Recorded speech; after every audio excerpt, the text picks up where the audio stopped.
What inspires you to volunteer here?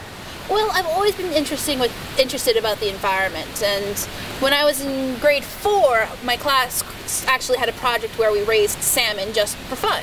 And it was great, and it got me interested in the subject. And when I was in high school, as a member of Centennial Salmon Project, it was my way to get involved with the environment, and I just started coming up here. And, well, it's great people and great fun, and that's what I do. So how's your perception of nature changed since, when you first started, and also people around you? I guess being in this whole community, you're probably spreading the message.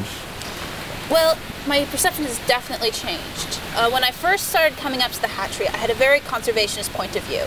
We shouldn't be using the environment except and let it live kind of thing.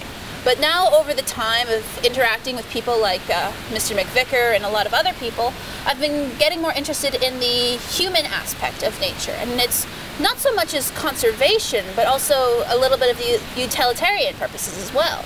So yes, it's important to let salmon live for their natural influences and everything else. But at the same time, we need to conserve the salmon so that we have a food source for even humans. You used the word utilitarian. Can you explain what that means in this kind of crossover with a conservationist?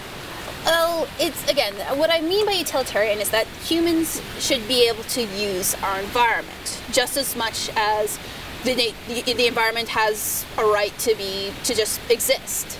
So we need to be able to conserve the environment, not only because the environment needs to conserve and it offers so many different aspects to ensure human life and natural life, but at the same time, we're humans. We've used the environment for too long to just all of a sudden stop and say, okay, we're not going to use the environment anymore. We need to have the fisheries around because we can't just stop.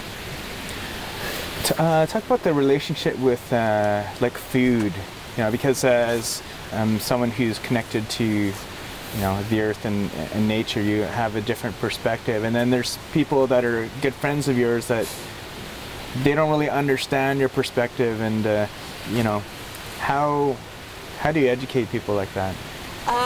Simple words over long periods of time, and I don't mean that to be condescending or anything, but when you have people who have no idea about why I do what I do or why I believe what I believe, you just got to basically explain it to them over a long period of time, and eventually they just understand, okay, I get it now.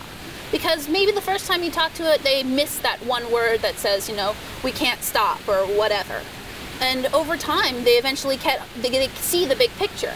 So they might not necessarily agree with my idea that salmon should be used by humans and with the environment, but they at least understand why I believe that. So you're talking to people who are strict conservationists about... I've talked to people who are strict conservationists, and I've also talked to people who have no experience with salmon. Whatever belief they have, they see salmon as something they see on their plates.